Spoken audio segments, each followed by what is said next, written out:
Hi, நான் Zara. Welcome to my channel. இன்றைக்கி நம்ம இந்த வீடியோவில் தமிழ்நாடு இயற்கை பிரிவுகள் தான் பார்க்க போகிறோம். இது எங்கே இருக்குன்னு பார்த்தீங்கன்னா 10th நியூ சோசியல் புக்கில் அழகு 6ல் கொடுத்துருப்பாங்க. பேஜ் நம்பர் 212 சரிங்களா. அதில் கவர் ஆகிடும். இது யூனிட் 9லேயுமே நமக்கு இந்த டாபிக் வரும் சரிங்களா. அதனால் நம்ம இப்போயே இதில் பார்த்துடலாம். உங்ககிட்ட புக் இருந்தது அப்படின்னா இந்த வீடியோ பார்க்கும்போது புக் எடுத்து வச்சுட்டு சொல்ல குறிச்சிக்கோங்க. ஏன்னா நான் இதில் ஃபுல்லாமே மேப் ரீடிங் மட்டும்தான், மேப் ரிலேட்டடாக தான் சொல்ல போகிறேன் சரிங்களா. இப்போ நம்ம வீடியோக்குள்ளே போயிடலாம். ஃபஸ்ட்டு நம்ம தமிழ்நாடு அப்படின்னு எடுத்துக்கிட்டோம்னா நம்ம இந்தியாவில் மொத்தமாக 28 மாநிலங்கள் இருக்குது. அதில் ஒன்று தான் தமிழ்நாடு சரிங்களா. இந்த தமிழ்நாடு அப்படின்றது பார்த்தீங்கன்னா பேர் எப்போ மாற்றிருப்பாங்கன்னா 1969 CN அண்ணாதுரை அவர்கள் தான் மதராஸ் அப்படின்ற பேரை என்ன மாற்றிருப்பாங்கன்னா தமிழ்நாடுன்னு பேர் மாற்றிருப்பாங்க. அது மட்டும் இல்லாமல் 1956 தான் மொழிவாரி அடிப்படையில் பிரிச்சிருப்பாங்க மாநிலங்களை.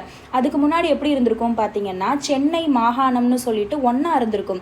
ஆந்திரா, கர்நாடகா, கேரளா இது எல்லாமே தமிழ்நாடோட சேர்ந்து இருந்திருக்கும். அப்போ என்ன இருக்குன்னு பார்த்தீங்கன்னா 1956 அதுவும் ஆந்திர பகுதிகள் முக்கால்வாசி நம்ம தமிழகத்தோடு தான் சேர்ந்து இருந்திருக்கும்.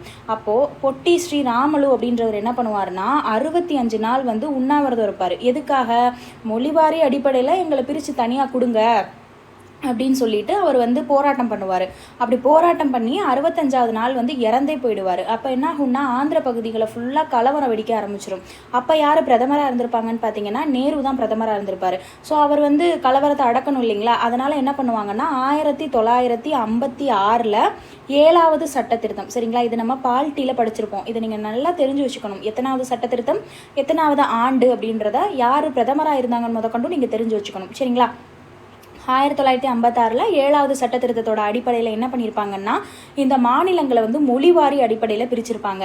அப்படி மொழிவாரியாக பிரிக்கப்பட்ட முதல் மாநிலம் எது அப்படின்னு பார்த்தீங்கன்னா சுதந்திரத்துக்கு அப்புறமா யார் அப்படின்னு பார்த்தீங்கன்னா ஆந்திர பிரதேசம் தான் சரிங்களா. ஏன்னா அவங்க தானே ஃபஸ்ட்டு போராட்டம் பண்ணி பிரிஞ்சிருக்காங்க. அப்போ எந்த வருஷம் வந்துடும்? 1956 பிரிஞ்சிரும். ஸோ அதுக்கப்புறமா நம்மளுடைய தமிழ்நாடானது இந்த மாதிரி பிரிக்கப்பட்டிருக்கும். இந்த ஷேப்புக்கு வந்திருக்கும் இந்த மேப்பில். இதுக்கு முன்னாடி எல்லாம் இது எல்லாம் நமக்கு இந்த பகுதியில் எல்லாம் சேர்ந்து மேப்பே வேறு மாதிரி தான் இருந்திருக்கும் சரிங்களா. இப்போ நம்ம தமிழ்நாடு எப்படி பிரிஞ்சிச்சுன்னு தெரிஞ்சிருச்சா. 1956 மொழிவாரி அடிப்படையில் பிரிக்கிறாங்க.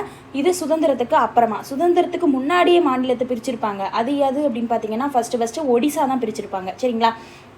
இது பார்த்திங்கன்னா சுதந்திரத்துக்கு அப்புறமா பிரிச்சிருப்பாங்க. இப்போ நம்மளுடைய தமிழ்நாடை பற்றி பார்க்க ஆரம்பிச்சிடலாம் சரிங்களா.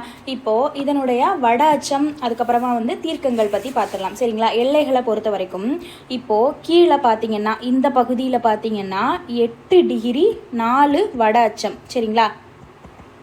8 டிகிரி 4 வட அச்சம். நம்மளுடைய இந்தியா மேப்லையும் இதுதான் கீழே எல்லையாக வந்திருக்கும் சரிங்களா. 8 டிகிரி 4 வட அச்சம். அதில் பார்த்தீங்கன்னா இந்த அச்சம் அப்படின்றது எப்படி போகும் அப்படின்னு பார்த்தீங்கன்னா கிடைமட்டமாக போகுது பார்த்தீங்களா. நம்மளுடைய பூமியில் கிடைமட்டமாக போகிறத தான் அச்சம்னு சொல்லுவாங்க. அதே மாதிரி இந்த அச்சம் எதை குறிக்குதுன்னு பார்த்தீங்கன்னா டிஸ்டன்ஸை குறிக்குது சரிங்களா. அதுக்கப்புறம் பார்த்தீங்கன்னா 8 டிகிரி 4 வட அச்சத்துலேருந்து மேலே 13 டிகிரி இங்கே சரிங்களா. 13 டிகிரி 35 அச்சம் வரைக்கும். இது என்ன அச்சம்? வட அச்சம். 8 டிகிரி 4 வட அச்சத்துலேருந்து 13 டிகிரி 35 மினிட்ஸ் வட அச்சம் வரைக்கும் இருக்கும் சரிங்களா. இது அச்சம். அதுக்கப்புறம் பார்த்தீங்கன்னா தீர்க்கம் அப்படின்னு பார்த்துக்கிட்டோம்னா 76 டிகிரி சரிங்களா. 76 டிகிரி இங்கே வரும். 76 டிகிரி 18 மினிட்ஸ்லேருந்து 80 இங்கே வந்துடும் சரிங்களா. 80 டிகிரி 20 மினிட்ஸ் வரைக்கும் இருக்கும். இது பார்த்திங்கன்னா கிழக்கு தீர்க்கம். தீர்க்கம்னா என்ன அப்படின்னு பார்த்தீங்கன்னா செங்குத்து கோடுகளா சரிங்களா. இந்த மாதிரி வருது பார்த்திங்களா இந்த மாதிரி. ஸோ இதுதான் செங்குத்து கோடுகள் சரிங்களா. இது கிடைமட்ட கோடுகள். தீர்க்கம் அப்படின்னு எடுத்துக்கிட்டோம்னா செங்குத்து கோடுகள். இது எதை குறிக்குது அப்படின்னு பார்த்தீங்கன்னா நேரத்தை குறிக்குது சரிங்களா. டைமிங்கை குறிக்குது. அது டிஸ்டன்ஸை குறிக்குது சரிங்களா. இது நம்ம பேசிக் தெரிஞ்சிருச்சா. அதுக்கப்புறம் பார்த்தீங்கன்னா இதனுடைய கடைக்கோடி பகுதிகள்னு சொல்லிட்டு நமக்கு கொடுத்துருப்பாங்க சரிங்களா. அப்போ என்ன கொடுத்துருப்பாங்க? தெற்கில் நமக்கு என்ன இருக்குது? கன்னியாகுமரி தான் இருக்குது நமக்கு தெரியும். ஸோ இது குமரி முனை வந்துடும். நம்ம இந்தியாவோட நிலப்பரப்புக்கும் இந்த குமரி முனை தான் வரும். அதுக்கப்புறம் பார்த்தீங்கன்னா கிழக்கு சைடு என்ன இருக்குது அப்படின்னு பார்த்தீங்கன்னா கோடியக்கரை இருக்குது சரிங்களா. கிழக்கு பகுதியாக கோடியக்கரை இருக்குது. அதுக்கப்புறம் மேற்கு பகுதியாக அப்படின்னு பார்த்தோம்னா நமக்கு ஆனைமலை கொடுத்துருப்பாங்க சரிங்களா.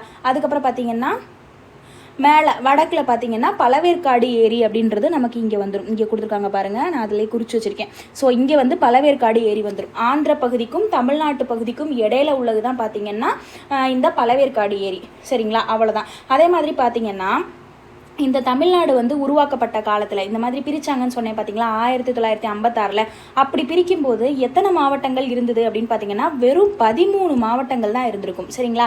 ஆனால் இப்போ எத்தனை மாவட்டங்கள் இருக்குது? 38 மாவட்டங்கள் இருக்குது. சரிங்களா. கடைசியாக மயிலாடுதுறை சேர்த்துருப்பாங்க. கள்ளக்குறிச்சி, தென்காசி, செங்கல்பட்டு, ராணிப்பேட்டை, திருப்பத்தூர், அதுக்கப்புறமா மயிலாடுதுறை எல்லாம் சேர்த்து நமக்கு 38 இருக்கும். சரிங்களா. 38 மாவட்டங்களாக இருக்கும். சரிங்களா. அதே மாதிரி பார்த்தீங்கன்னா இந்த தமிழ்நாடோட மொத்த பரப்பளவு அப்படின்னு பார்த்தோம் 1,30,058 சதுர கிலோமீட்டர். 1,30,058 சதுர கிலோமீட்டர் அப்படின்னு வந்துடும். இது வந்து இந்தியாவுடைய 10வது பெரிய மாநிலம். சரிங்களா.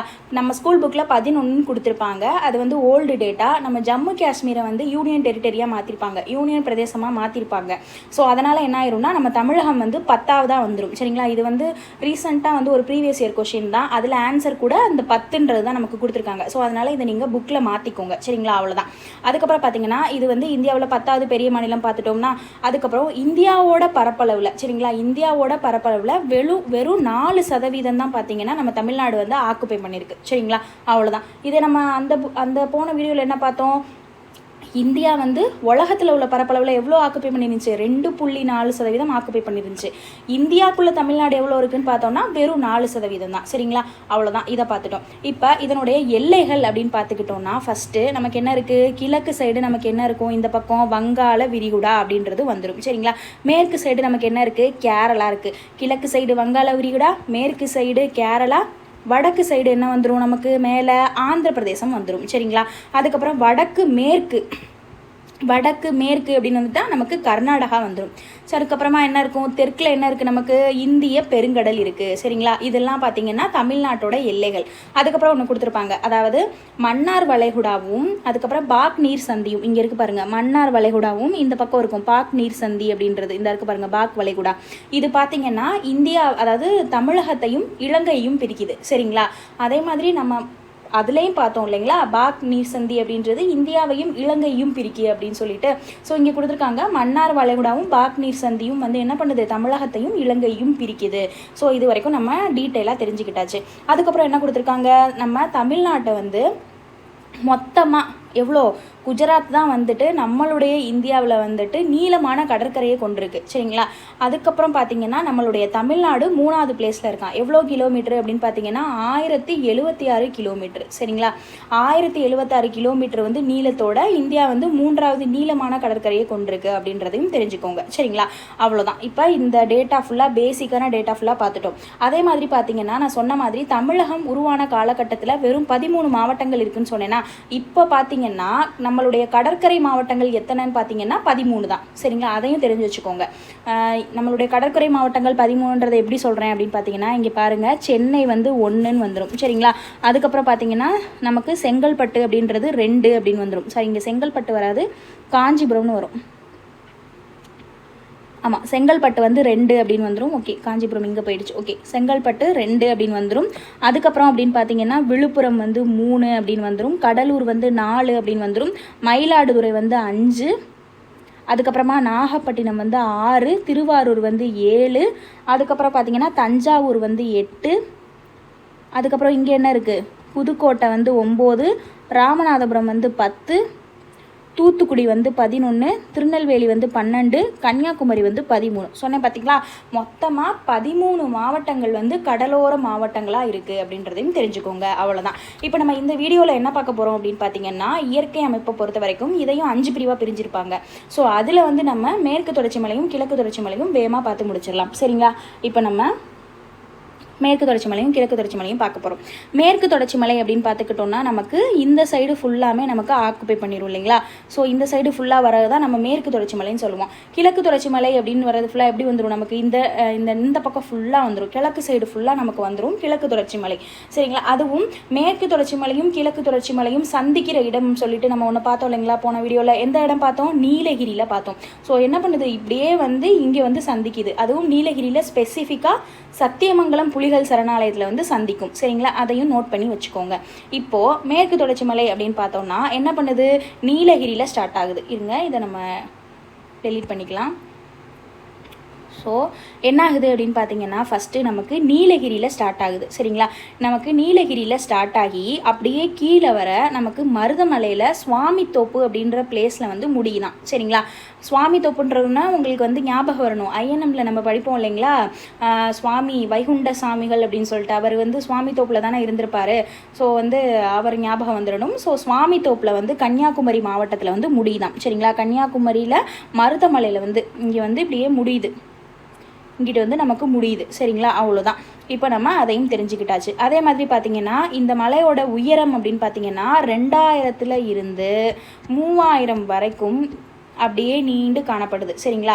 அதுக்கப்புறம் இதனுடைய சதுர கிலோமீட்டர் அப்படின்னு பார்த்தோம்னா 2500 சதுர கிலோமீட்டரை ஆக்குப்பை பண்ணிக்குது இதனுடைய பரப்பளவை பொறுத்த வரைக்கும். சரிங்களா? அவ்வளோதான். அது மட்டும் இல்லாமல் நம்ம மேற்கு தொடர்ச்சி மலைன்னு நமக்கு தெரியும் இல்லைங்களா, தொடர்ச்சியாக காணப்படும். நம்ம மேற்கு தொடர்ச்சி மலைன்னு எடுத்துக்கிட்டாலே தொடர்ச்சி தான். கிழக்கு தொடர்ச்சி மலைன்னு எடுத்துக்கிட்டோம்னா அது ஒரு தொடர்ச்சியற்ற மலைகள் அங்கங்கே காணப்படும். அதே மாதிரி இந்த மேற்கு தொடர்ச்சி மலைகளில் ஒரு 4 கணவாய்கள் இருக்குது. அதையும் நீங்கள் தெரிஞ்சு வச்சுக்கணும். என்னென்ன அப்படின்னு பார்த்தீங்கன்னா, பாலக்காட்டு கணவாய் வந்துடும். சரிங்களா? இந்த பக்கம் எழுதுகிறேன். ஸோ பாலக்காட்டு கணவாய் நமக்கு ஒன்று வந்துடும். அதுக்கப்புறமா செங்கோட்டை கணவாய் அப்படின்றது நமக்கு வந்துடும். அதுக்கப்புறமா ஆரல்வாய் மொழி. சரிங்களா? ஆரல்வாய் மொழி. அதுக்கப்புறமா அச்சன் கோவில். சரிங்களா? ஸோ இது எல்லாம் நமக்கு வந்துடும். சரிங்களா? இது எல்லாமே நமக்கு மேற்கு தொடர்ச்சி மலையில் இருக்கிற கணவாய்கள் அப்படின்றத தெரிஞ்சு வச்சுக்கோங்க. இப்போ நம்ம மேற்கு தொடர்ச்சி மலையில் இருக்கிற மலைகளை ஃபுல்லாக பார்க்கலாம். ஃபஸ்ட்டு நமக்கு என்ன கொடுத்துருப்பாங்கன்னா நீலகிரி மலை தான் கொடுத்துருப்பாங்க. நீலகிரி மலை அப்படின்றது எப்படி இருக்குது, நமக்கு வடக்கு சைடு வடமேற்கில் நமக்கு அமைஞ்சிருக்கு இல்லைங்களா, வடமேற்கில் நமக்கு அமைஞ்சிருக்கு.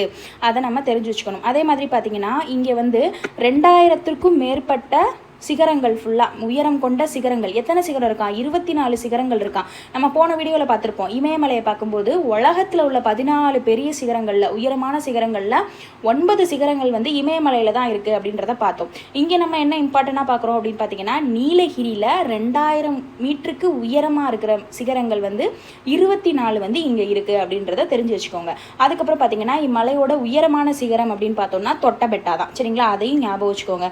ஸோ இந்த மலையில் இருக்கிற பெரிய சிகரம் வந்து தொட்டபெட்டா. அதே மாதிரி மேற்கு தொடர்ச்சி மலையில் இருக்கிற உயரமான சிகரமும் இந்த தொட்டபெட்டா தான், நீலகிரியில் உள்ள தொட்டபெட்டா. எவ்வளோ அப்படின்னு பார்த்தீங்கன்னா 2637 அப்படின்றது வந்துடும். சரிங்களா? ரெண்டாவது என்ன அப்படின்னு பார்த்தீங்கன்னா முக்குருத்தி. ஸோ முக்குருத்தி எவ்வளோ அப்படின்னு பார்த்தோன்னா 2554, 2 2 5 4. சரிங்களா? இப்படி ஞாபகம் வச்சுக்கோங்க. இப்போ நம்ம என்ன பார்க்கணும், இதில் ஒன்றுமே இல்லை. 2000 மீட்டருக்கு மேலே கொண்ட 24 சிகரங்கள் இங்கே இருக்குது. உயரமான சிகரம் பார்க்கும்போது தொட்டபெட்டா, முக்குருத்தி, அதே மாதிரி நம்மளோட வடமேற்கு சைடில் இருக்குது. சரிங்களா? அதே மாதிரி இங்கே தான் வந்துட்டு ஊட்டி இதெல்லாம் இருக்குது. ஊட்டி, குன்னூர் இதெல்லாம் இங்கே இருக்குது. சரிங்களா? அதே மாதிரி மலைவாழிடங்கள் இருக்குது. நம்மளுடைய மாநில விலங்கான வரையாடு, நம்மளுடைய மாநில விலங்கு, தமிழகத்துடைய மாநில விலங்கு என்ன, வரையாடு தானே. ஸோ அது வந்து இங்கே தான் இருக்குது அப்படின்றத கொடுத்துருப்பாங்க. இப்போ நம்ம நீலகிரியை பார்த்தாச்சு. நெக்ஸ்ட்டு ஆனைமலை அப்படின்னு பார்த்துக்கிட்டோம்னா நமக்கு இந்த பிளேஸில் இருக்குது பாருங்கள். ஆனைமலை கோயம்புத்தூரில் இருக்குது. சரிங்களா? இது எப்படி இருக்குது அப்படின்னு பார்த்தீங்கன்னா தமிழ்நாடுக்கும் கேரளாவுக்கும் எல்லை பகுதியில் இருக்குது. இந்த பக்கம் கேரளா வந்துடுது, இந்த பக்கம் நமக்கு தமிழ்நாடோட பார்டர் இருக்குது இல்லைங்களா. ஸோ வந்துட்டு ஆனைமலை அப்படின்றது கேரளாவுக்கும் தமிழ்நாட்டுக்கும் இடையில இருக்குது அப்படின்னு சொல்லியிருக்காங்க. அதுவும் பாலக்காட்டு கணவாய்க்கு தெற்கு இருக்குது. இந்த பார்த்தீங்களா பாலக்காடு. ஸோ இதுக்கு வந்து தெற்காக இருக்குது அப்படின்றத கொடுத்துருப்பாங்க. இங்கே என்னென்ன இருக்குது அப்படின்னு பார்த்துக்கிட்டோம்னா இங்கே வந்து ஆனைமலை புலிகள் சரணாலயம் இருக்குது. சரிங்களா? ஆனைமலை புலிகள் காப்பகம் இருக்குது. ஆழியாறு பாதுகாக்கப்பட்ட காடுகள் இருக்குது. அதுக்கப்புறமா வால்பாறை மலைவாழிடம் இருக்குது. காடம்பாறை நீர்மின் நிலையம் இருக்குது. சரிங்களா? இதெல்லாம் நீங்கள் தெரிஞ்சு வச்சுக்கோங்க. இன்னொன்று ஆழியாறு திருமூர்த்தி டேம்ஸ்லாம் இங்கே தான் இருக்குது. சரிங்களா? மொத்தம் 5 இருக்குது. என்னென்ன பார்த்தோம்? ஃபஸ்ட்டு ஆனைமலை புலிகள் காப்பகம் இருக்குது, ஆழியாறு பாதுகாக்கப்பட்ட காடுகள், ஆழியாறு திருமூர்த்தி டேம்ஸ் இருக்குது, காடம்பாறை நீர்மின் நிலையம் இருக்குது, வால்பாறை மலைவாழிடம் இருக்குது. ஸோ இது 5ம் ஆனைமலையில் இருக்குது. இதையும் நீங்கள் தெரிஞ்சு வச்சுக்கோங்க. எங்கே இருக்குது? கோயம்புத்தூர் கிட்ட நமக்கு இருக்குது. அதையும் தெரிஞ்சு வச்சுக்கோங்க. நெக்ஸ்ட்டு பழனிமலை. பழனிமலைனா நமக்கு என்ன ஞாபகம் வந்துடும்? திண்டுக்கல் மதுரை சைடு இருக்கும் இல்லைங்களா. பழனி இந்த இருக்குது பாருங்கள், திண்டுக்கல்லில் இருக்குது பழனி. சரிங்களா? இது வந்து மேற்கு தொடர்ச்சி மலையுடைய கிழக்கு பகுதி அப்படின்னு கொடுத்துட்டு திண்டுக்கல்லில் இருக்குன்றதை கொடுத்துருப்பாங்க. இதில் உயரமான சிகரம், இந்த பழனி மலையில் இருக்கிற உயரமான சிகரம் அப்படின்னு பார்த்தோம்னா வந்தராவ். சரிங்களா. வந்தராவு தான் இதில் இருக்கிற உயரமான சிகரம். எவ்வளோ அப்படின்னு பார்த்தீங்கன்னா 2553 மீட்ரு அப்படின்னு ஞாபகம் வச்சுக்கோங்க. அதுக்கப்புறம் உள்ளது அப்படின்னு பார்த்தீங்கன்னா வேம்படி சோலை. சரிங்களா. வேம்படி சோலை வந்தராவுக்கு அடுத்தபடியாக இருக்கிற பெருசு. ஸோ இது எவ்வளோ அப்படின்னு பார்த்தீங்கன்னா 2505 அப்படின்னு வந்துடும். சரிங்களா. வேம்படி சோலை. ஸோ நம்ம இதை எப்படி ஞாபகம் வச்சுக்கலாம்னா, பழனி மலையில் இருக்கிறது முருகன் தானே, அவரை போய் நம்ம பழனி மலையில் கும்பிடும்போது வாப்பா முருகா வந்துருப்பா அப்படி சொல்லி கூப்பிடுவோம் இல்லைங்களா. ஸோ அது வந்தரா அப்படின்னு உயரமான சிகரம்னு நம்ம ஈஸியாக ஞாபகம் வச்சுக்கலாம். சரிங்களா. அதே மாதிரி வேம்படி சோலைன்றதை எப்படி ஞாபகம் வச்சுக்கலாம் அப்படின்னு பார்த்தீங்கன்னா, அவர் கையில் பழனி மலையில் வந்துட்டு முருகன் வந்து தண்டாயுதபாணியாக தானே இருப்பார். அப்போ வந்து கையில் ஒரு குச்சி வச்சுருப்பாரு இல்லைங்களா, அந்த குச்சி வந்து வேம்பு குச்சி அப்படின்றத ஞாபகம் வச்சுக்கலாம். சரிங்களா. இப்போ பழனி மலையில் இருக்கிற உயரமான சிகரம்னா உங்களுக்கு 2 ஞாபகம் வந்துடணும். ஒன்று வந்தராவு, இன்னொன்று வேம்படி சோலை. சரிங்களா. ஈஸியாக ஞாபகம் வந்துடும். ஸோ வந்து பழனி முருகா வாப்பான்னு கூப்பிட்றோம், அவர் கையில் வச்சுருக்கிறது வேப்பங்குச்சி அப்படின்றத ஞாபகம் வச்சுக்கலாம். நெக்ஸ்ட்டு கொடைக்கானலும் நமக்கு எங்கே தான் இருக்குது, பழனி மலையில் தான் இருக்குது அப்படின்றதையும் நம்ம தெரிஞ்சுக்கிறோம். சரிங்களா. அவ்வளோதான். இங்கே இருக்கிறது ஃபுல்லாக நம்ம பார்த்தாச்சு. நெக்ஸ்ட்டு பார்க்க வேண்டியது அப்படின்னு பார்த்தீங்கன்னா ஏலக்காய் மலை. ஏலக்காய் மலை அப்படின்னு பார்க்கும்போது இங்கே வந்து ஏலக்காய் வந்து நிறையா விளைவிக்கிறனால இதை ஏலக்காய் மலை அப்படின்னு சொல்கிறாங்க. அதே மாதிரி இதை வந்து ஏழை மலை குன்றுகள்னு சொல்லுவாங்க. சரிங்களா. அதே மாதிரி மிளகு, காப்பி இதெல்லாம் வந்துட்டு நமக்கு பயிரிடப்படுது. இது வந்து எப்படி இருக்குது அப்படின்னு பார்த்தீங்கன்னா, நமக்கு ஆனைமலை இருக்குது இல்லைங்களா. ஸோ நமக்கு வடமேற்கில் ஆனைமலையோடையும், இங்கே பாருங்கள், வடமேற்கில் ஆனைமலையோடையும் வடகிழக்கில் நமக்கு இங்கே பழனி மலை இருக்குது பார்த்தீங்களா.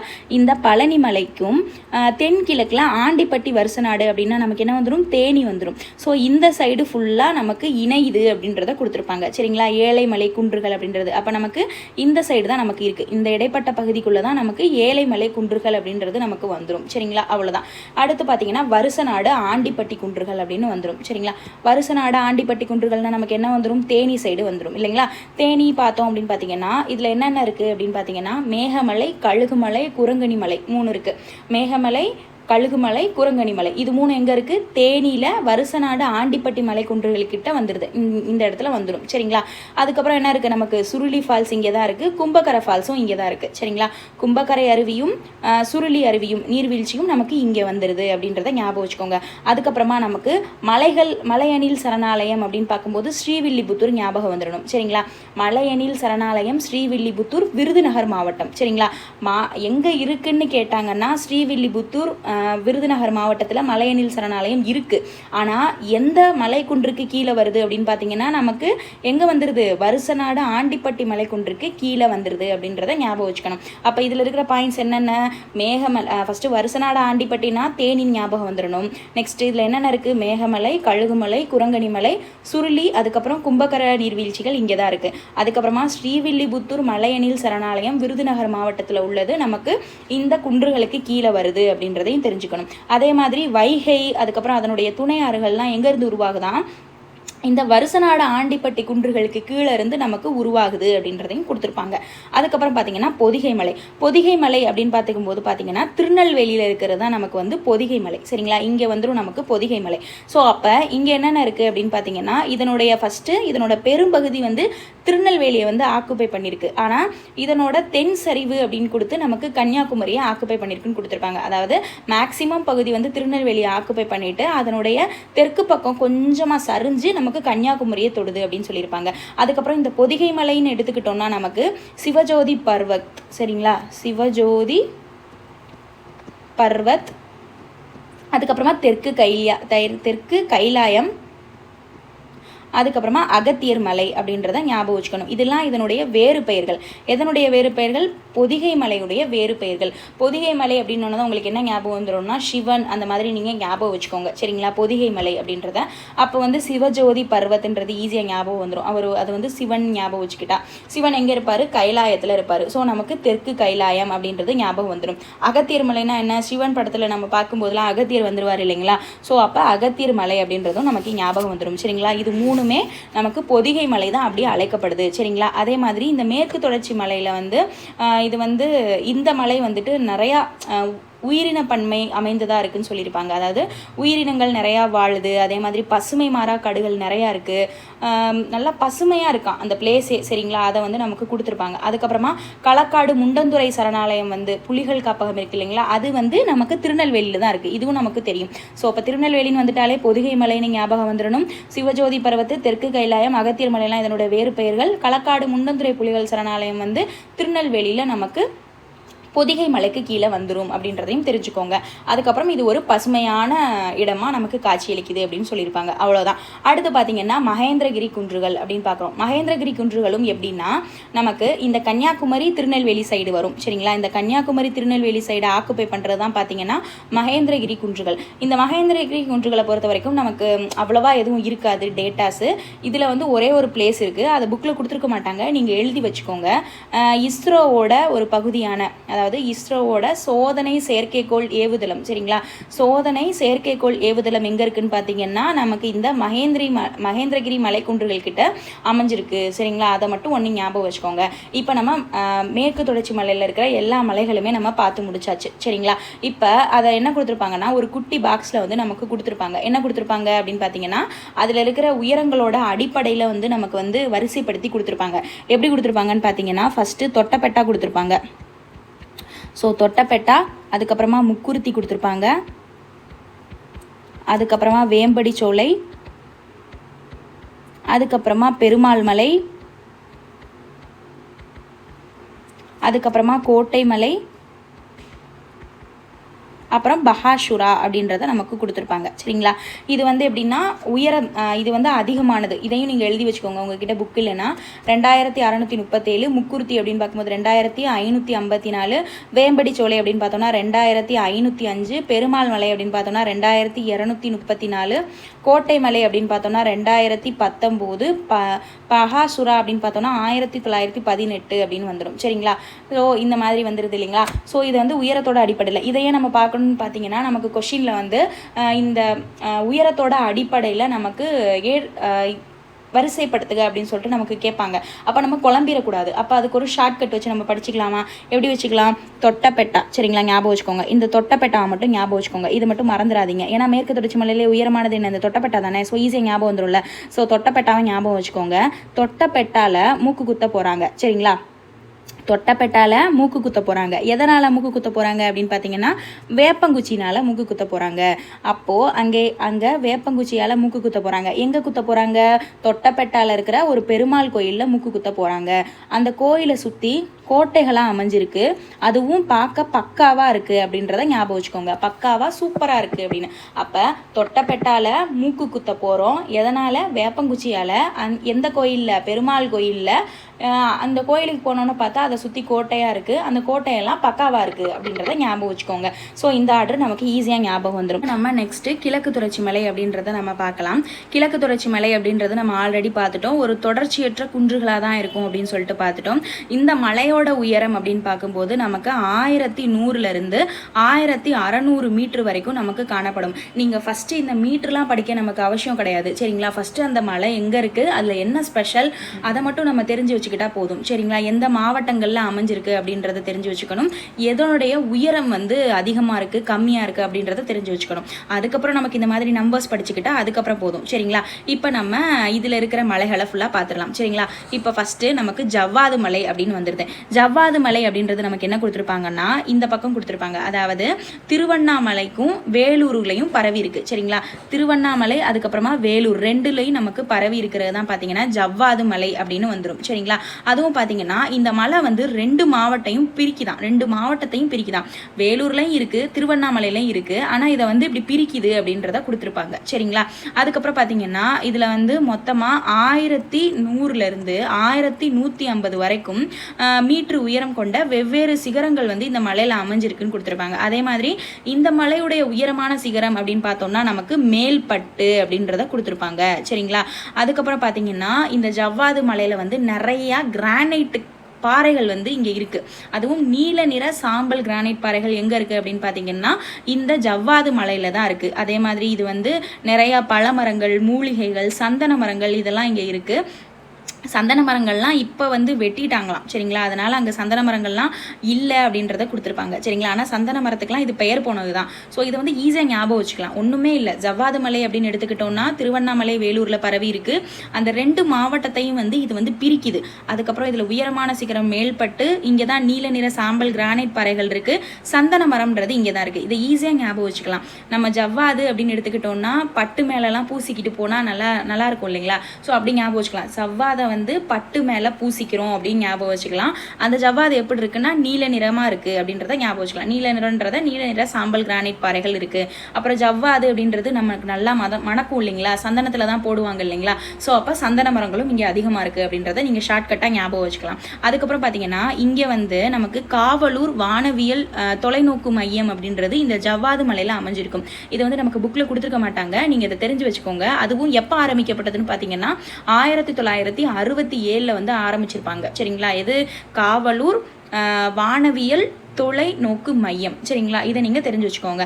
அதுக்கப்புறம் பார்த்தீங்கன்னா கல்வராயன் மலை அப்படின்னு பார்த்துக்கிட்டோம்னா இது வந்து இப்போ வந்து ஒரு பழங்குடியின மக்கள் இருக்காங்க, கரலர் அப்படின்றது, அதிலிருந்து பெறப்பட்டது தான் பார்த்தீங்கன்னா கல்வராயன் மலை. இது நம்ம 2வது மலையாக பார்த்துட்டு இருக்கோம் கிழக்கு தொடர்ச்சி மலையில். ஸோ இது எப்படி இருக்குது அப்படின்னு பார்த்தீங்கன்னா ஜவ்வாது சேர்வராயன் மலை அப்படின்னு பார்த்துக்கிட்டோம்னா நமக்கு சேலமில் இருக்கும் சரிங்களா.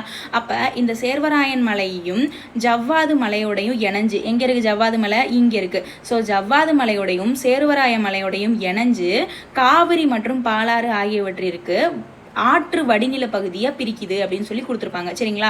இந்த பக்கம் என்ன பண்ணுதான், ஆற்று வடிநில பகுதியை பிரிக்குது அப்படின்னு கொடுத்துருப்பாங்க. இந்த மலைத்தொடரோட உயரம் எப்படி இருக்குது அப்படின்னு பார்த்தீங்கன்னா 600லேருந்து 1220 வரைக்கும் இருக்குது அப்படின்றத கொடுத்துருப்பாங்க. நான் ஆல்ரெடி சொன்ன மாதிரி தான் இந்த மாதிரி டேட்டாஸ்லாம் நீங்கள் அவ்வளோவா ஞாபகம் வச்சுக்க வேண்டியதில்லை. ஃபஸ்ட்டு பேசிக்காக இருக்கிற டேட்டாவை படிச்சுக்கிட்டு அதுக்கப்புறம் இதை படிச்சுக்கிட்டா போதும். நெக்ஸ்ட் பார்த்தீங்கன்னா சேர்வராயன் மலைன்றது நான் இப்போ தான் சொன்னேன் சேலமில் இருக்குது அப்படின்றது. சேலமில் அதே மாதிரி எவ்வளோ உயரமாக இருக்குது அப்படின்னு பார்த்தீங்கன்னா 1200 இருந்து 1620 கிலோமீட்டர் வரைக்கும் இருக்குது அப்படின்றத கொடுத்துருப்பாங்க. அதே மாதிரி இந்த சேர்வராயன் அப்படின்றது ஏன் பேர் வந்துச்சுன்னு பார்த்தீங்கன்னா அந்த சேலமில் இருக்கிற உள்ளூர் தெய்வம் அந்த சேர்வராயன் அப்படின்ற பேரில் இருப்பாங்க. ஸோ அதனால் அந்த மலைக்கு சேர்வராயன் மலை அப்படின்னே பேர் வச்சுருப்பாங்க சரிங்களா. இதில் வந்து பார்த்தீங்கன்னா உயரமான சிகரம் அப்படின்னு பார்த்துக்கிட்டிங்கன்னா சோலை கரடு அப்படின்னு சொல்லிட்டு கொடுத்துருப்பாங்க. 1620 அப்படின்னு சொல்லிட்டு கொடுத்துருப்பாங்க சரிங்களா. சோலை கரடு தான் இந்த சேர்வராயன் மலையில் இருக்கிற உயரமான சிகரம். எவ்வளோ இருக்குது, 1620 மீட்டர் இருக்குது சரிங்களா. அதுக்கப்புறம் பார்த்தீங்கன்னா ஏழைகளின் ஊட்டி என்ன சொல்லுவோம், ஏற்காடுன்னு சொல்லுவோம் இல்லைங்களா. அந்த ஏற்காடும் இந்த சேர்வராயன் மலைப்பகுதியில் தான் அமைஞ்சிருக்கு அப்படின்றதையும் கொடுத்துருப்பாங்க சரிங்களா. அதே மாதிரி இந்த சேர்வராயன் மலையில் சேர்வராயன் கோயில்னு இருக்கான், அதுதான் வந்து இந்த மலையிலேயே உயரமான பகுதியாம் சரிங்களா. அதையும் நமக்கு கொடுத்துருப்பாங்க. அப்போ சேர்வராயன் மலைன்னு எடுத்துக்கிட்டோம்னா சேலமில் இருக்குது, உள்ளூர் தெய்வமான சேர்வராயன் பேர்லேயே இருக்குது. சேர்வராயன் மலை தான் இங்கே இருக்கிற உயரமான பகுதி. சோலை கரடு அப்படின்றது இதில் இருக்கிற உயரமான சிகரம் சரிங்களா. அதுக்கப்புறம் ஏழைகளின் ஊட்டியான ஏற்காடும் இங்கே தான் இருக்குது, அவ்வளோதான். அதுக்கப்புறமா கொல்லிமலைன்னு எடுத்துக்கிட்டாலே நமக்கு என்ன ஞாபகம் வந்துடணும், நாமக்கல் மாவட்டம் ஞாபகம் வந்துடணும் சரிங்களா. இங்கே இருக்குது பார்த்தீங்களா நாமக்கல் மாவட்டம், இங்கே தான் பார்த்தீங்கன்னா நமக்கு கொல்லிமலையானது அமைஞ்சிருக்கு. அதே மாதிரி பார்த்தீங்கன்னா 1300 மீட்டர் வரைக்கும் இந்த மலைத்தொடர் வந்து கிழக்கு கடற்கரைக்கு இணையாக செல்லுதான் சரிங்களா. இந்த பக்கம் இருக்கும் பார்த்தீங்களா கிழக்கு கடற்கரை. ஸோ இந்த கிழக்கு கடற்கரைக்கு நமக்கு நாமக்கல் மாவட்டத்தில் இருக்கிற இந்த கொல்லிமலையானது இப்படி இணையாக போகுதான். எவ்வளோ தூரத்துக்கு, 1300 மீட்டருக்கு உயரம் கொண்ட இந்த மலை வந்து இணையாக போய்கிட்டு இருக்கு அப்படின்னு சொல்லியிருப்பாங்க. அதே மாதிரி இங்கே ஒரு புனித தலம் ஒன்று இருக்குது இந்த கொல்லிமலையில், என்னென்னா அரப்பளீஸ்வரர் கோவில் அப்படின்றது இருக்கும் சரிங்களா. அதுக்கப்புறம் இந்த கிழக்கு தொடர்ச்சி மலையிலேயே பிற பகுதிகளை ஒப்பிடும்போது இந்த கொல்லிமலையில் மட்டும்தான் நல்ல பசுமை மாறா காடுகளும் சோலை காடுகளும் அதிகமாக இருக்குது சரிங்களா. அப்போ நம்ம மேற்கு தொடர்ச்சி மலையில் எந்த பகுதியை பார்த்தோம், பொதிகை மலையை பார்த்தோம் இல்லைங்களா, பசுமையாக இருக்குது அப்படின்னு. ஸோ இப்போ கிழக்கு தொடர்ச்சி மலையில் பார்க்கணும் இல்லைங்களா. ஸோ எந்த பகுதி, கொல்லிமலை நாமக்கல் மாவட்டத்தை கொடுத்துருக்காங்க சரிங்களா. அவ்வளோதான் நம்ம பார்த்தாச்சா. நாமக்கல் மாவட்டம் கொல்லிமலையில் இருக்குது, 1300 மீட்டர் வரைக்கும் இது உயரம் இருக்குது. இது வந்து கிழக்கு கடற்கரைக்கு இணையாக போய்கிட்டு இருக்கு. அரப்பளீஸ்வரர் கோவில் வந்து இங்கே இருக்குது. அதுக்கப்புறம் இதுதான் பசுமையான பகுதி கிழக்கு தொடர்ச்சி மலையில் இருக்கிறதுலையே சரிங்களா. பசுமை மாறா காடுகள் சோலை காடுகள் அதிகமாக இருக்குது. அதுக்கப்புறம் பார்த்தீங்கன்னா பச்சை மலை அப்படின்னு எடுத்துக்கிட்டோம்னா நமக்கு பெரம்பலூரில் வந்துடும் சரிங்களா.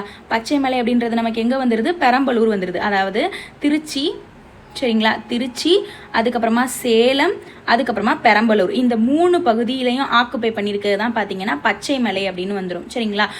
பச்சை அப்படின்னா என்ன, பசுமையை குறிக்கும். அதே மாதிரி இது பசுமையாக தான் இருக்குது, அதனால் அதை பச்சை மலைன்னு சொல்கிறாங்க. இங்கே வந்து இம்பார்ட்டண்டானது என்ன பார்க்கணுன்னா, பலாப்பழம் வந்து இங்கே வந்து வேளாண் பொருளாக இருக்குது. ரொம்ப ஃபேமஸான பொருளாக வந்து பலாப்பழம் வந்து பருவ விளை பொருளாக இருக்குதுன்னு கொடுத்துருப்பாங்க. இதை எப்படி ஞாபகம் வச்சுக்கலாம்னா, பச்சை பலாப்பழத்தோட மேலே உள்ள தோல் எப்படி இருக்கும், பச்சையான அந்த பகுதி தானே நிறைய இருக்கும் அந்த பலாப்பழத்தில் மேலே இருக்கிற அந்த தோல். ஸோ அதை வந்து பச்சையாக இருக்கனால பச்சை மலை அப்படின்றத நீங்கள் ஈஸியாக ஞாபகம் வச்சுக்கலாம். அதுக்கப்புறம் நமக்கு வந்து தமிழ்நாட்டில் அமைந்துள்ள முக்கிய மலைகள் அப்படின்னு சொல்லிட்டு நமக்கு கொடுத்துருப்பாங்க. அதுக்கு முன்னாடி கிழக்கு தொடர்ச்சி மலையில் இருக்கிற சிகரங்கள் வந்து நம்ம ஷார்ட்கட் பார்க்கணும் இல்லைங்களா? மேற்கு தொடர்ச்சி மலைக்கு பார்த்தாச்சு. ஸோ வந்து இதை பார்த்தோம் அப்படின்னு பார்த்தீங்கன்னா புக்லேயே நம்ம பார்த்துடலாம். இருங்க, இங்கே இருக்குது பாருங்கள். மேற்கு தொடர்ச்சி மலையில் உள்ள சிகரங்கள் அப்படின்னு பார்க்கும்போது நம்ம ஃபஸ்ட்டு தொட்டப்பட்டா இது இல்லை, இது நம்ம ஆல்ரெடி பார்த்துட்டோம். கிழக்கு தொடர்ச்சி மலை பார்க்கலாம். இந்த இருக்குது கிழக்கு தொடர்ச்சி மலை அப்படின்னு பார்க்கும்போது சோலை கரடு, பழமலை, உருகமலை, குட்டிராயன், முகனூர், வலசமலை அப்படின்றது கொடுத்துருப்பாங்க. இந்த சோலை கரடு எங்கே இருக்குது, சேர்வராயன் மலையில் இருக்குது. சரிங்களா? சேர்வராயன் மலை அப்படின்னு பார்க்கும்போது இது எப்படி நம்ம ஞாபகம் வச்சுக்கலான்னா, சோலையில் பழம் நிறையா இருக்குது, அந்த பழம் வந்து உருகுது, அதனால் குட்டி ராயனோட முகம் வாடி போச்சு அப்படின்றத ஞாபகம் வச்சுக்கலாம். சரிங்களா? அப்போது சோலை கரடு அப்படின்றது ஞாபகம் வந்துடும். சேர்வராயன் மலையில் உள்ளது. நம்மளுடைய பழைய புக்கில் எப்படி கொடுத்துருப்பாங்கன்னா, இந்த பகுதியை சேர்வராயன் மலைன்னு தான் நமக்கு கொடுத்துருப்பாங்க. சரிங்களா?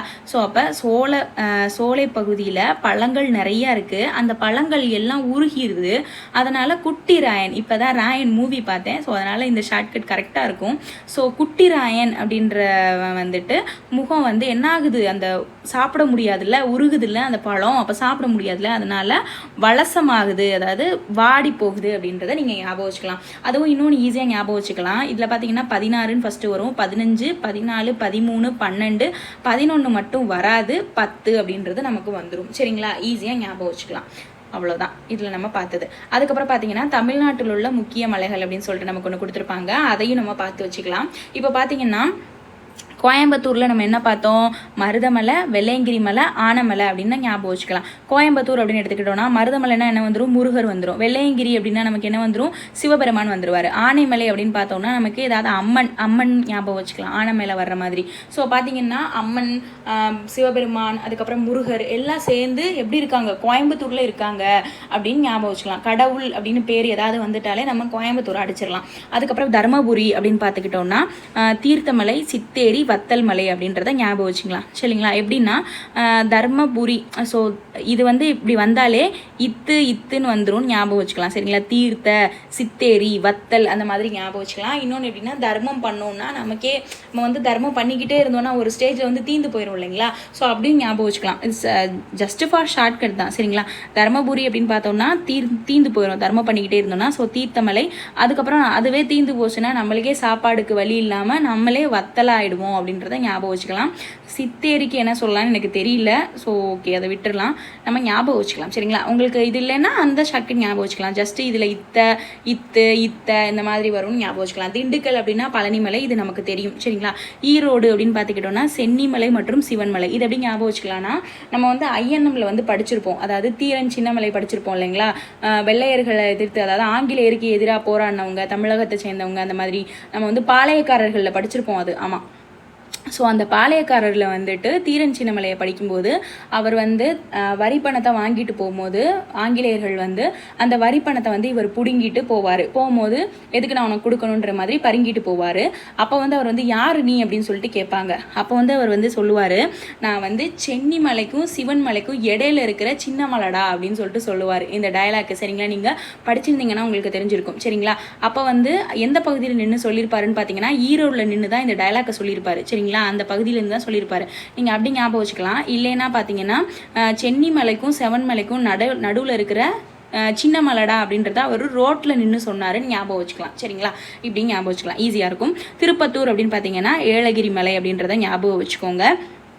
அதுக்கப்புறம் பார்த்தீங்கன்னா எப்படி ஞாபகம் வச்சுக்கலாம்னா 10 ஏலம் விடுறாங்க அப்படின்றத ஞாபகம் வச்சுக்கோங்க. சரிங்களா? 10 ஏலம் விடுறாங்க அப்படின்னு ஞாபகம் வச்சுக்கோங்க.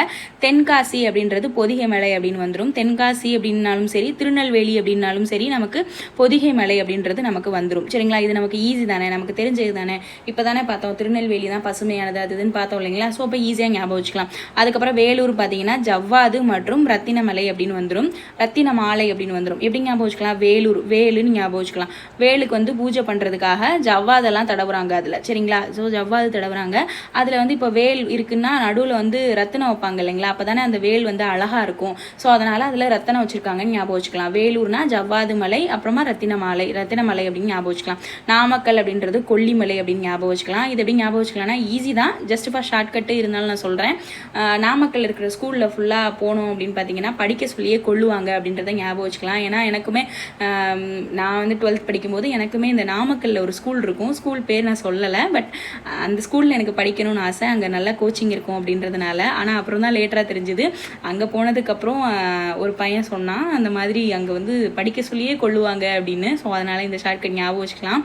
நாமக்கல் ஸ்கூலில் ஃபுல்லாக போனோம் அப்படின்னு பார்த்தீங்கன்னா படிக்க சொல்லியே கொள்ளுவாங்க அப்படின்னு ஞாபகம் வச்சுக்கலாம். அதுக்கப்புறமா சேலம் அப்படின்னு பார்த்துக்கிட்டோம்னா சேர்வராயன் மலை, கஞ்சமலை, சுண்ணாம்பு குன்றுகள் அப்படின்றது ஞாபகம் வந்துடணும். எப்படி அப்படின்னு பார்த்தீங்கன்னா சேலம் அப்படின்றது சேர்வராயன் இப்போ தான் பார்த்தோம் இல்லைங்களா? கஞ்சமலை, சுண்ணாம்பு குன்றுகள். சேலம்னா நமக்கு என்ன தெரியும்? மாம்பழம் ஃபேமஸ்னு தெரியும். ஸோ மாம்பழத்தில் வந்து என்ன பண்ணுறாங்க, பழுக்காமல் இருக்கிறதுக்காக என்ன பண்ணுறாங்கன்னா சுண்ணாம்பு தடவிடுறாங்க அப்படின்னு ஞாபகம் வச்சுக்கலாம். அதுக்கப்புறம் பார்த்தீங்கன்னா கஞ்சமலை அப்படின்றத எப்படி ஞாபகம் வச்சுக்கலாம்னா, என் ஃப்ரெண்டுகிட்ட வந்து ஏதாவது சேலம் ஃபேமஸானது மாம்பழம் தானே, ஸோ மாம்பழம் கொண்டு வான்னு சொன்னால் அது இதுன்னு ஏதாவது காரணம் சொல்லி கொண்டு வராமல் இருந்துருவா. ஸோ வந்து இது கஞ்சப்படுவாங்க மாம்பழத்தை வந்து கொண்டு வர்றதுக்காக. சரிங்களா? நான் எல்லாரையும் சொல்லலை, நான் இப்படி தான் படிச்சிருக்கேன், அதனால நான் உங்களுக்கு சொன்னேன், அவ்வளோதான். ஸோ அதுக்கப்புறமா கள்ளக்குறிச்சி அப்படின்னு பார்த்தோம்னா கல்வராயன் மலை. ஸோ கல் இங்கே வந்துடுது. ஸோ அப்போ ஈஸியாக ஞாபகம் வச்சுக்கலாம். விழுப்புரம் அப்படின்னு பார்த்தோம்னா செஞ்சி மலை அப்படின்னு பார்த்துலாம். எப்படி அப்படின்னு பார்த்தோம்னா கீழே விழுந்தோன்னா செஞ்சிருவாங்க அப்படின்றத ஞாபகம் வச்சுக்கலாம். சரிங்களா? அப்புறம் வந்து பார்த்தீங்கன்னா பெரம்பலூர் அப்படின்னு பார்த்தோம்னா பச்சை மலை. பெரம்பு வந்து பச்சையாக இருக்குது. சரிங்களா? நம்ம டீச்சர் வந்து அடிக்க வர்றாங்க. அந்த பெரம்பு பார்த்தீங்கன்னா நல்லா பச்சை கலராக இருக்குது. சரிங்களா? பச்சை மரத்தில் செஞ்சது போல அது. அப்போ போட்டாங்கன்னா நல்லா சுள்ளுன்னு விழுகும். அந்த மாதிரி ஞாபகம் வச்சுக்கலாம். கன்னியாகுமரி அப்படின்னு பார்த்தோம்னா மருதுவாள் மலை அப்படின்றத ஞாபகம் வச்சுக்கலாம். இதுக்கு வந்து என்ன ஷார்ட் கட் வைக்கிறதுன்னு எனக்கு தெரியல, ஸோ அப்படியே விட்டுடுறேன். திருநெல்வேலி அப்படின்னு பார்த்தோம்னா மகேந்திரகிரி மலை அப்படின்றது வந்துடுது. இதுவும் எனக்கு தெரில, உங்களுக்கு ஏதாவது ஷார்ட்கட் தெரிஞ்சதுன்னா நீங்கள் சொல்லுங்கள். அடுத்து நீலகிரி மலை. சரிங்களா? அவ்வளோதான். இது ஈஸியாக முடிஞ்சுது. இப்போ நம்ம ஃபுல்லாக மேற்கு தொடர்ச்சி மலை, கிழக்கு தொடர்ச்சி மலை எல்லாம் பார்த்துடலாம். நெக்ஸ்ட் உள்ள டாபிக்ஸ்லாம் இந்த பீடபூமிகள் தான். நான் வந்து மேப்பில் சொல்லி கொடுத்தா தான் புரியுன்றதுக்காக மேப்பை மட்டும் வச்சு சொல்லி கொடுத்துருக்கேன். புக்கில் உள்ள டேட்டா எதுவுமே நான் உங்களுக்கு ரீட் பண்ணி காட்டலை, ஆனால் புக்கில் உள்ளது தான் சொன்னேன். சரிங்களா? நீங்கள் புக்கை வந்து பக்கத்தில் எடுத்து வச்சுட்டு பார்த்துருந்தீங்கன்னா உங்களுக்கு அப்படியே தெரிஞ்சிருக்கும். சரிங்களா? வேறு ஏதாவது உங்களுக்கு டவுட் இருக்குன்னா நீங்கள் கமெண்ட் பண்ணுங்கள். நெக்ஸ்ட் வீடியோஸில் நம்ம இதனோட கண்டினியூவேஷன் பார்க்கலாம்.